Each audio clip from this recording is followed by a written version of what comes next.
వచనం, 1 కొరింథీ 10:27 అవిశ్వాసులలో వచనం.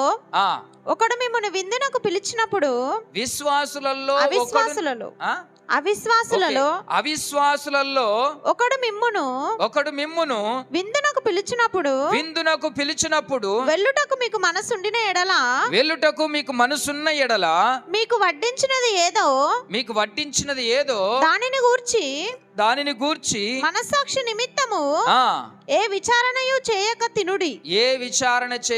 తినుడి. చాలు. హల్లెలూయా చెప్పండి గట్టిగా, హల్లెలూయా.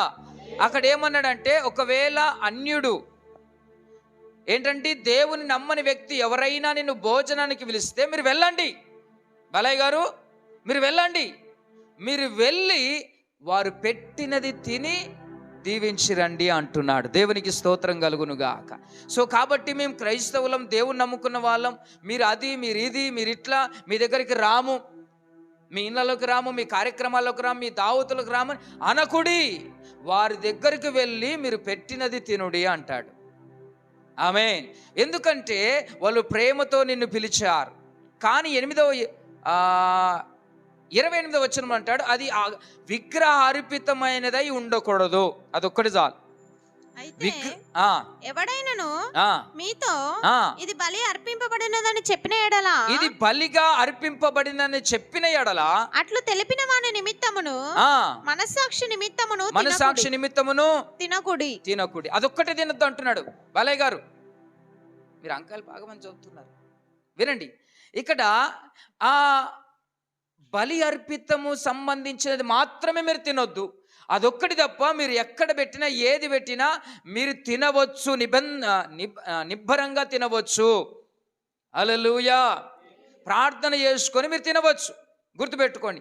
అందుకని ఎవరైనా పిలిస్తే తప్పకుండా మీరు వెళ్ళండి, వారిని కూడా పిలవండి. దేవునికి స్తోత్రం. ఎందుకంటే ఆతిథ్యమైనది ఒక ప్రధానమైన సేవ. అది బంధువుల మధ్యనైనా, ఆత్మీయుల మధ్యనైనా, ఇరుగు పొరుగు వారి మధ్యనైనా, స్నేహితుల మధ్యనైనా నీ ఆతిథ్యం అనేది ఒక గొప్ప సేవ. గనుక మీరు నేను తినను, ఇది నాకు పడదు, ఇది నాకు గిట్టదు అనకూడదు. నీకు యాసిడిటీ ప్రాబ్లం ఉన్నా ఎవరైనా పెడితే నువ్వు కొంతవరకైనా తినాలి. దేవునికి స్తోత్రం. అది గొప్ప సేవ అని దేవుడు దాని గురించి తెలియజేస్తూ ఉన్నాడు. హల్లెలూయా చెప్పండి, హల్లెలూయా.